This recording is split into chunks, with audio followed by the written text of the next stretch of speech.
ورحمة الله وبركاته. اخواتي وحبايبي عاملين ايه؟ النهاردة يا جماعة قررنا نعمل التحدي بتاعنا برنامج بين المعلومات والإنشاد الديني. طيب زي ما احنا خدنا برضو بقالنا مده سيبناكم كده ولا حاجه، وايمان الجويلي فاكره نفسها قرت قصتين كده ولا حاجه، فهتعرف ايه عنها او تحكي عنها. طبعا ان شاء الله الرحمن احنا هنقول معلومات وهي هتقول انشاد، وفاكره النهارده هي برضو جايبه قصص وحاجات بتقول ايه بتقرا فيها وعامله برنامج كده وبتاع. طيب لما احنا نقول على المعلومات هنتكلم عن المعلومات ونقول ان الله سبحانه وتعالى لما خلق الارض عندنا خلقها وخلق الانسان لعباده الله وحده سبحانه وتعالى. الله سبحانه وتعالى في القرآن بسم الله الرحمن الرحيم وقضى ربك ألا تعبدوا إلا إياه وبالوالدين إحسانا. هنا الأمر الأول هو إيمان عبادة الله سبحانه وتعالى وحده الأمر الأول، والأمر الثاني هو حق رعاية وطاعة الوالدين. احنا لازم نفهم عبادة الله. طبعا ربنا هي الأمر الأولاني عندنا، ربنا سبحانه وتعالى أمر من الله، هو المفروض إن احنا خلقنا عشان نعبد الله سبحانه وتعالى. الأمر الثاني على الأرض بعد عبادة الله وحده هو طاعة الوالدين وحب الوالدين. طيب أنت بتحب أبوك وأمك يا إيمان؟ طبعا أكيد صح كده هو ماشي. طيب أنت يا زمان قريتي عن الأمانة، أنت كنت بتتكلمي كنت عاملة حلقة عن الأمانة. بتقول الأمانة عندنا هو هل الأمانة دي عندنا شيء مطلوب يعني؟ طبعا دي أهم حاجة. مش مطلوب يعني لو واحد مثلا لقى 1000 جنيه في الشارع المفروض يعمل ايه؟ انت احنا يا جماعه بنكنسها كده خلاص بيعمل ايه؟ هياخدها ويقعد يدور على اصحاب الفلوس دي. طيب يعني ممكن لو ما لقاش يوديها لاسم الشرطه، صح؟ يوديها لايه؟ لاسم الشرطه عشان اسم الشرطه يدوروا عليه. والامانه يا جماعه هنا بص يا ايمان، الامانه مش مجرد فلوس، يعني امانه مش مجرد فلوس، الامانه كلمه، الامانه نظره، الامانه في كتير جدا. الامانه ان انا ما اتكلمش على حد، خلي بالك ما برضو ان انا لازم اكون لما اكون امين مع نفسي، امين كان عندنا هو ما اتكلمش على حد، امين مع في الكلمه اكون صادق، صح ولا مش دوت؟ امين ان انا اكون بادي عبادتي كويسه، امين كل حاجه. في القصه دي جابوا لنا نبينا الكريم صلى الله عليه وسلم، نبينا الكريم محمد صلى الله عليه وسلم عليه الصلاه والسلام كان يلقب الصادق الامين. لان سيدنا محمد صلى الله عليه وسلم حتى قبل ما يبقى نبي عمره ما لا هو كذب ولا خان الامانه ابدا، عشان كده اللي اطلقوا عليه الصادق الامين هم اهل قريش كفار. طيب سمعيني حاجه ايمان كده، ورينا كده، سمعيني حاجه كده اهوت يلا في حب رسول الله عليه الصلاه والسلام. عليه الصلاه والسلام. هسمعكم مصطفى يا جماعه. انا لسه برضه كل شويه يا جماعه ما تفكرنا يا جماعه دي كام واحد هم 2 3 اللي واقفين يعني يا جماعه زهقتونا والله يا جماعه دي يعني يا عم اطلعوا قدام حد شايفك اصلا جماعه ايه، اطلعوا قدام شويه بابا. عيب بابا، ما محدش شايفك، اعملوا لي في الفيديو يا جماعه مش شايفينها اتفضلي يعني وهم 2 3 نفر بيتفرجوا عليك يا جماعه قال ماشي يلا بس يلا بس ادينا اداء حلو بقى كده يعني مش زي كل مره اي كلام كده. مصطفى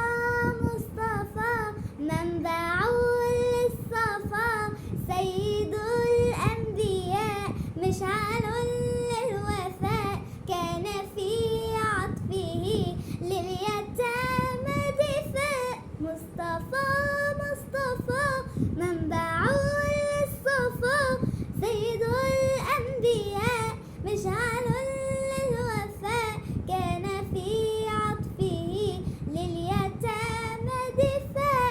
حن قلبي له فاض شوقا إليه ليس أنتم سوى شربة من يدي.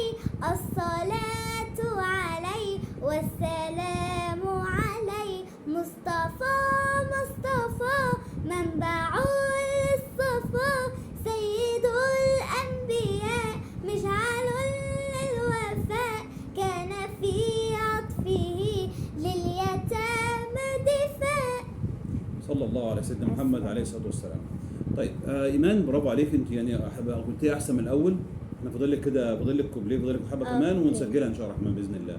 طيب المصطفى صلى الله عليه وسلم كان انت قلت جميله جدا، قريتي واحنا وانا عامل برنامج جماعه قلنا اسمه التوعيه، وكنت باكد على المره اللي فاتت وقراءه الاطفال وقلنا التوعيه للقراءه، يعني يا ريت عندنا القراءه. وانا كنت طلبت من ايمان، وايمان عامله فيديو برضو على تنزلوها على القناه بتاعتها انها بتقرا قصه للاطفال. اقروا يا جماعه، اقروا وخلوا باولادكم يقروا، القرايه هي كنز بالنسبه لهم.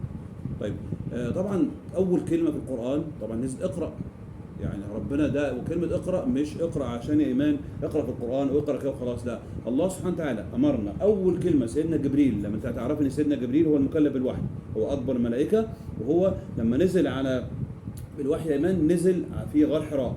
سيدنا محمد عليه السلام كان بيطلع في جبل اسمه جبل النور في مكه، في كده فتحه اسمها غار، فتحه في الجبل كده، كان سيدنا محمد ياخد شويه اكل معاه ويطلع فوق، بعيد بقى عن الاصنام، بعيد عن الخمر، بعيد عن الحاجات دي كلها، عشان كده احنا بنقول برضو انا ممكن لو لقيت حاجه شر ولا حاجه ابعد عنها. ده برضو سيدنا محمد بيعلمنا حتى قبل ما يكون نبي، ان انا لما يكون مكان ما يقولش بقى ايه والله انا لقيتهم بيشربوا خمره فشربت معاهم، هم بيشربوا سجاير فانا شربت معاهم، هم بيتكلموا على زميلتي فانا اتكلمت معاهم، لا نبعد. سيدنا محمد علمنا ان احنا نبعد عن الحاجات الايه الوحشه. تمام. فسيدنا جبريل لما نزل قال له اقرا هنا عندنا ايمان، اقرا في العلوم، اقرا في الفيزياء، اقرا في الجغرافيا، اقرا في التاريخ، اقرا في كل العلوم، خاصه ان العرب لا ناخد العلوم، امر من ربنا ان احنا ناخد العلوم كلها. خلاص. طبعا القران شيء جميل جدا وكتاب اعظم كتاب في الكون، ولكن ربنا امرنا ناخد العلم كله. خلاص. هو ربنا هو اللي خلق الكره الارضيه؟ طبعا ربنا خلق كل الكون كله. الكره الارضيه ديت حاجه بسيطه، واحنا خدنا في اولى اعدادي طالب اعدادي ان الارض دي كلها يا دوبك حاجه بسيطه جدا جدا جدا.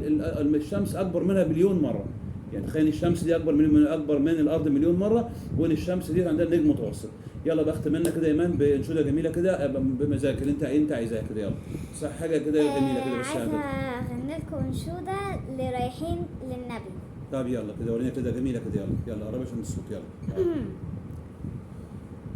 يا زايرين النبي خدوني معاكم، تركبوا البواخر والله وامدح انا وياكم. يا زايرين النبي خدوني معاكم، تركبوا البواخر والله وامدح انا وياكم. وادعي لي ياما من فوق البواخر، ودعت لك يا ابني تيجي بالسلامة.